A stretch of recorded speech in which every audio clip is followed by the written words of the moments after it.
Greetings, this is Ty Brown with AthleticDirectorU here at the 2022 NACDA Convention. Happy to be on ground here in Las Vegas. I'm joined by Matt Roberts. Matt is the Director of Athletics at College of Charleston. Greetings, Matt. Thanks for joining us. Thanks, Ty. Thanks for having me. Glad you're here. 5.5 years in the chair, right? Spent time at Oklahoma, North Carolina, and SMU. Probably not in that order, but those are the schools. Done some fundraising, external, internal, a number of different things. I think I want to start this conversation off. You were over external for a number of years, done marketing, done some fundraising, then became a deputy over internal, or kind of just deputy overseeing things, right? And I, talking offline, you said that helped you realize, okay, maybe I'm ready to be an athletic director in terms of overseeing things. Tell me about that, because that's a different mindset in terms of external versus overseeing everything. My whole career, it had been on the external side of things. My experience in ticketing, marketing, and ultimately development at Oklahoma. The one thing I really didn't have from an experience standpoint was a better understanding of the whole enterprise, internal and external. So when Rick Hart hired me as his deputy AD at SMU back in 2012, I think that experience there that he gave me and the challenges that we had, the opportunities that we had, creating a strategic plan, working with high-profile coaches like Larry Brown and June Jones, just gave me, I think, the confidence and the experience that, okay, when that opportunity comes and the right opportunity comes, I'll be prepared to be an athletic director. That's interesting. That was around the time when Deion's son was there too, right? Yeah. Oh, yeah. Oh man. Did you ever get a chance to interact? So there was we had a coaching change after June decided to retire, and I had a experience with Deion sitting in in my office, upset that his son wasn't going to get an opportunity to play, and but those are those experiences, Ty, that it doesn't help you until you sit there and you go through that and you learn how to interact with different personalities, how to engage people in different way, and that's you learn that externally with engaging donors and alums and people like that. But when you're involved as a deputy or ultimately as an AD, you're dealing with parents, you're dealing with student athletes more, you're dealing with coaches. So at the end of the day, I think being an athletic director, it's understanding how to work with people and how to serve people. I'll tell you what's interesting. 25 years in the industry, right? And for those years when you were over external, there are some people who are over external and then, make their way to athletic director and probably don't get that experience of managing the whole operation like you did as deputy. I mean, to get that experience when you get in the chair, right? How do you think that would have changed if you didn't get that deputy experience and you were? I think the learning curve would have been a little bit steeper, but that being said, I can remember first week on the job when I get to the College of Charleston, and somebody comes to my office and says, "Hey, we've got a problem." What's the problem? Our women's basketball team has been using men's basketballs the whole season prior to me getting there, and we were playing Elon in a conference game. I'm like, well, do you think somebody asked me, do you think they'll make us forfeit the games that we won? I said, well, I would think so. Yeah. So, those things that come up, you can't plan for everything. Nobody will ever. What was the outcome of that? So we had to forfeit the games that we had played. Now we weren't very good, so fortunately there weren't many games that we won. But it was one of those things that you just chalk that up as another experience and another learning lesson of how to face adversity, how to respond to adversity, how to support your staff and your student athletes through that adversity, and but the problems are always going to be unique. You can never plan, and you never know what that next phone call, email, knock on the door is going to bring to your office. Yeah. But that's the enjoyment of the job too, right? And that's what energizes you about the job is there's no normal day. Yeah. Every day is different, and you never know what's going to come up. You just go to work and try to do your best and try to serve and help people the best you can. Have you had a moment, and I imagine you have, where you just solved this layered, complex issue, and you used all the resources, all the brain power in the office, got together, solved it, put a bow on it, excellent, we handled that well.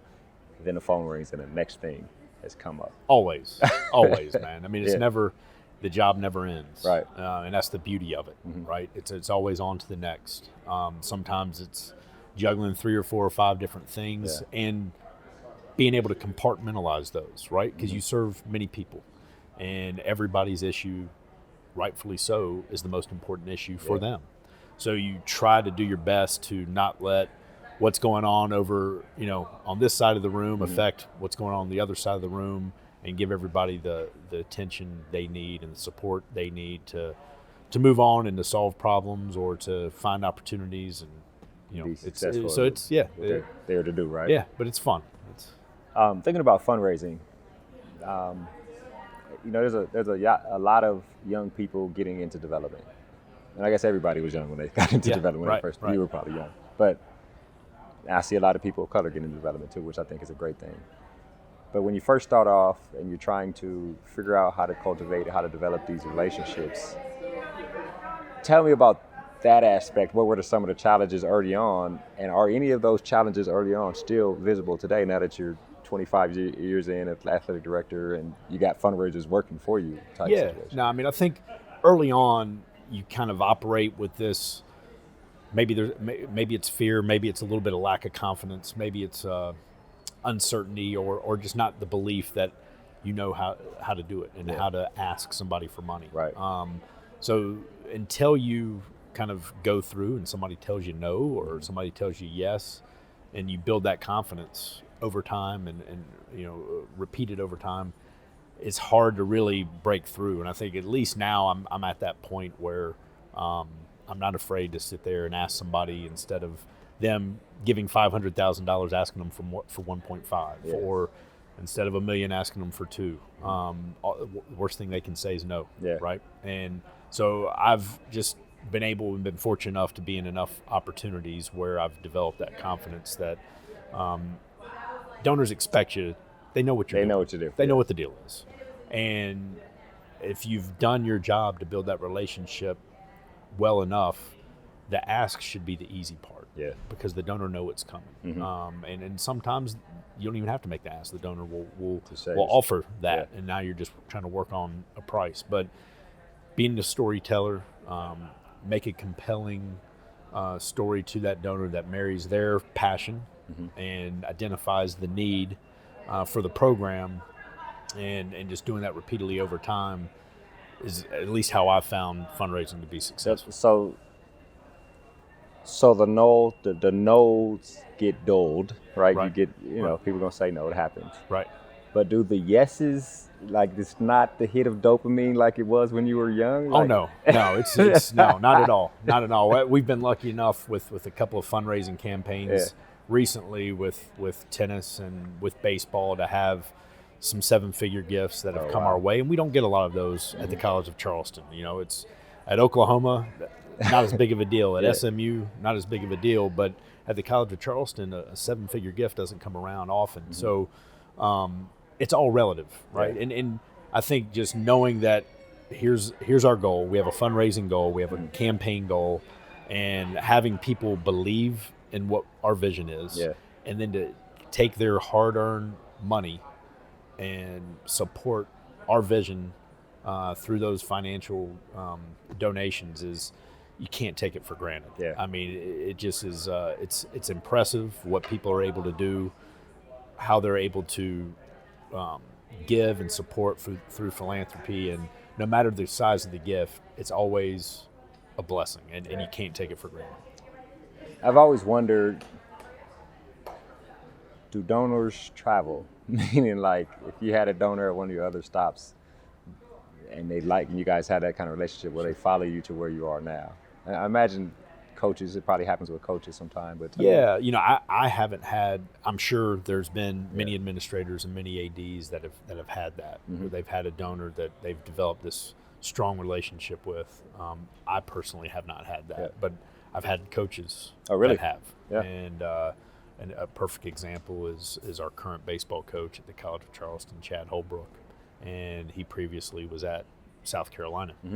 And he's had some donors that have invested in our program, and have invested in our program because of him, and invested in our current capital campaign for baseball, and what he's been able to do at all the stops he's been and build those relationships. He's been able to develop those, and people at the end of the day, people also, they want to give to programs, they want to give to their alma mater, but they also want to give to people. And I think there is some of that in our industry, and those relationships, hopefully you have strong enough ones that do transfer, and in our case, we've had that. That's got to be, and you'll correct me if I'm wrong, that's got to be like a kind of a relief that there is that support for baseball in addition to what you guys fundraise, in addition to what the university provides. No question. And it's hard, Charleston we're a small college, public small college, and we're really, really small until the past 50 years. So we're even though we're 250 years old, we're really only about 50 years old in our maturity. So we have to really dig in the community, and we have to go and find people that aren't alums, that maybe they're a South Carolina or a Clemson fan or alum, but they live in Charleston. And not having football kind of gives us a unique edge, right? It doesn't.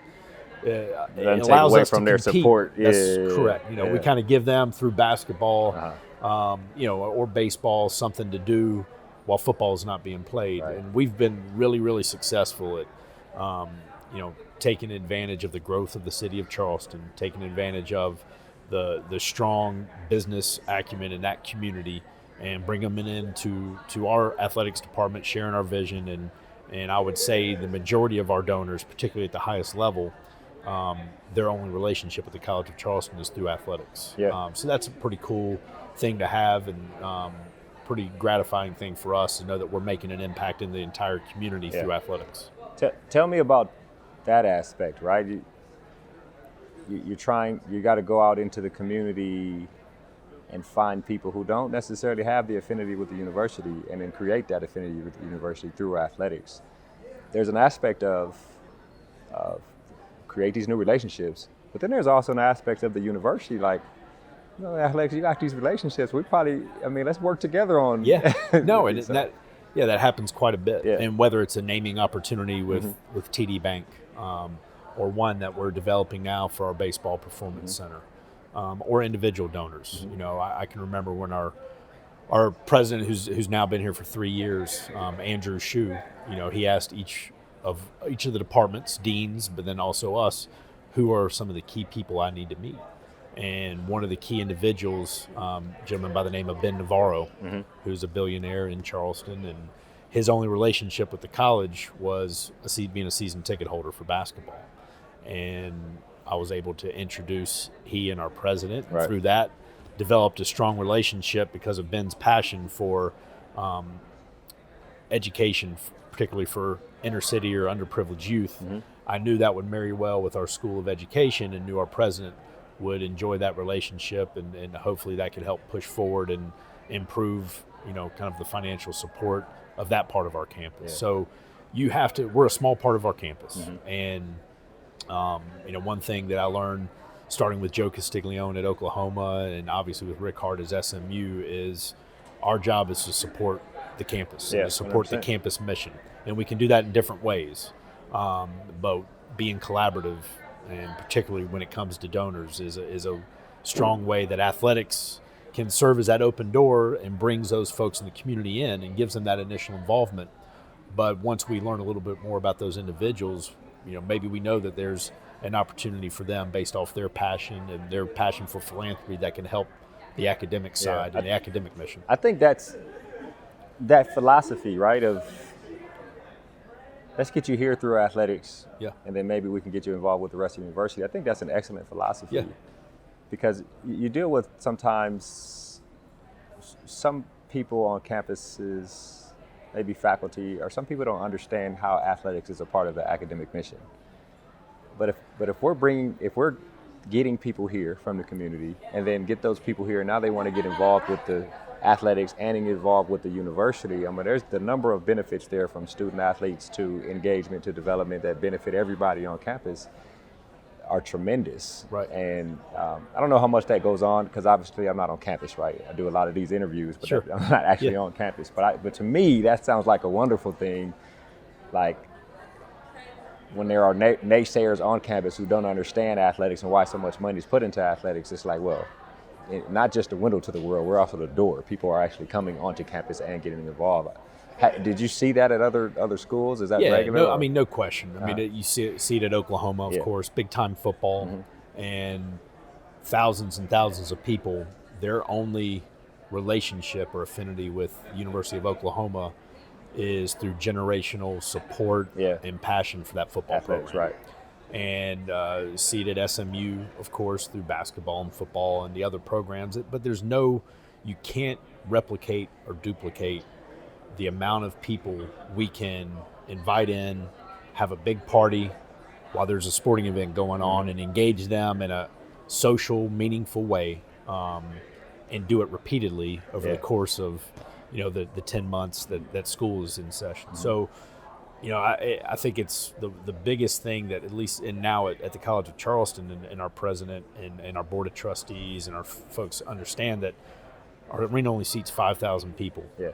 But we're going to have 16 opportunities to entertain 5,000 people over the course of a year, and there's no other avenue or conduit to do that on our campus. And we want our university folks, and they have a box, and they entertain, donors for whether it's the School of Business or the School of Education or engineering or whatever it may be, and to use us as an opportunity to grow their academic mission and their whatever their goals may be. And that's what we try to do, is just create an environment, create an atmosphere that the whole institution and the entire community can take advantage of. That the question of, is athletics necessary, right? I mean, it's come on, do you not see? Yeah. Not even the window to the world, like we always say, but like the door to the university, you know what I mean? Like you said, no question. 5,000 people here, what else, I used to work with a high school coach, and he always was fighting with administration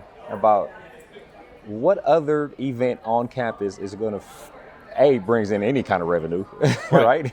And then B, it's going to have this many people here in your community, on your campus, looking at us in terms of a university or a high school, other than athletics.